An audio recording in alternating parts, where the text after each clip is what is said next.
కష్టకాలంలో మనకు కావాల్సింది ఓపిక, భవిష్యత్తుపై ఆశ. కాలం మనల్ని ఎంతైనా పరీక్షించని అలవాటు పడాలి, తట్టుకొని ధైర్యంగా నిలబడాలి.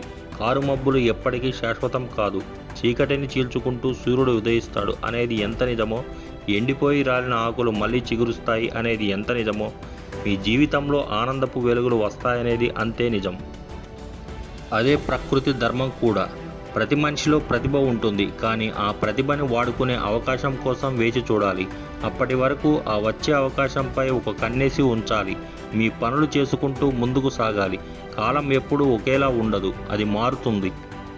ఈరోజు మీ ఆత్మవిశ్వాసం సన్నగిల్లవచ్చు, ఈరోజు మీరు చాలా తిరస్కారాలకు గురైన వారు కావచ్చు, కానీ రేపంటూ ఒకరోజు వస్తుంది, మిమ్మల్ని తిరస్కరించిన వారే మీకు పూలబాట పట్టవచ్చు, మీ దశ ఒక్కసారిగా తిరగవచ్చు. ఇక్కడ ఒక చిన్న కథ చెప్పుకుందాం. ఒక యువకుడు క్రీడల్లో చాలా ముందు ఉండేవాడు. తన ఆట తీరుతో మంచి